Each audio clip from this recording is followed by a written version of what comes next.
Hey everybody, welcome back to Buffer Zone Games. We're not hopping into a game today. I'm actually going to show you how I do my Audacity stuff. I've had a couple questions from people that wanted to know how I recorded my vocal stuff and what I did to get the sound and all of that. And Audacity's free. Almost everyone that I know knows about it, and if you don't know about it, it's free. Go download it. The first thing to know about how I record my stuff, and the reason that this all looks so dang small and quiet, is because it is. I record at, if I show you here, go to sounds, recording devices, go to my microphone. I record at like 55%, which keeps any amount of peaking to a complete 0%. Like I can scream into this microphone and you're not going to see any peaking at all. So that's the first thing that I do. But that's what gives you the byproduct. That's why this is so small and that's why it's so soft. 1, 2, 3, 4, 5, 6, 7, 8, 9, 10. So I have set up a list of effects that I do. This table, if you've not edited your Audacity effects table, is like really stinking long and it'll go all the way down to the bottom of the page. I've just set up the few things that I use. Fade out actually isn't one of them. I was playing around with that earlier. So I use Amplify, Equalization, Noise Reduction, Normalize, and Limiter.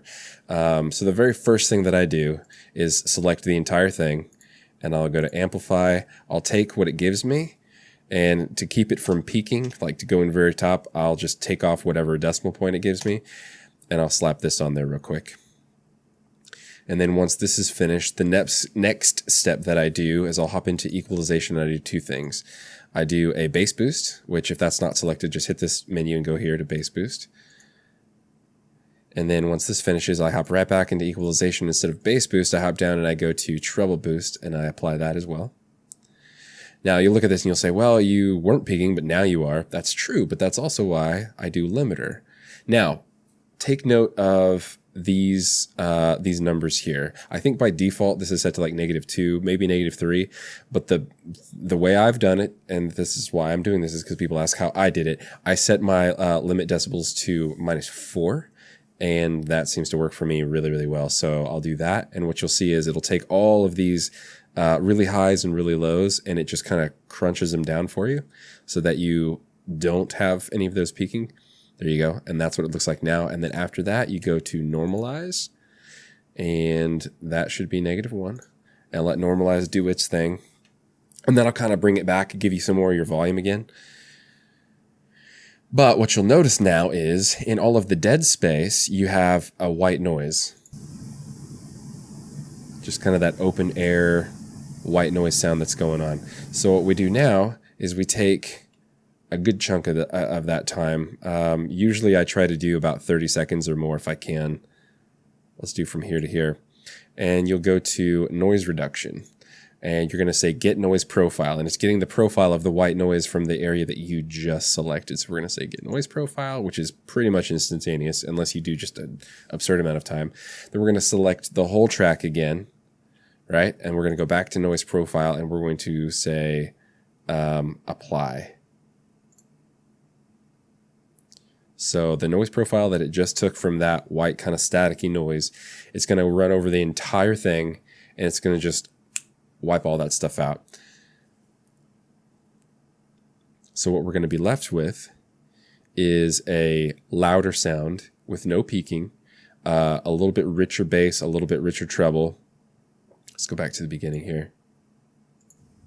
1, 2, 3, 4, 5, 6, 7, 8. There you go. So there is the product that we're left with, and then you go to the empty sound, and there's nothing. Now, you'll look over here and you'll see stuff, but that's because those are clicks. So it's not going to get rid of clicks, and it's not going to get rid of your keyboard noises or any of that stuff, which is fine because you can just, you can take all that stuff out. But at least the white noise is gone, and that's a big deal because you can't, in between phrases, in between words, if there's that white noise, like there's nothing you can do about that. So that's gone. So here's our final product. 4, 5, 6, 7, right? And then if I just do that, this is our original. 1, 2, 3, softer, 4, less bass, 5, 6, and that's what I do. So those are my steps every time.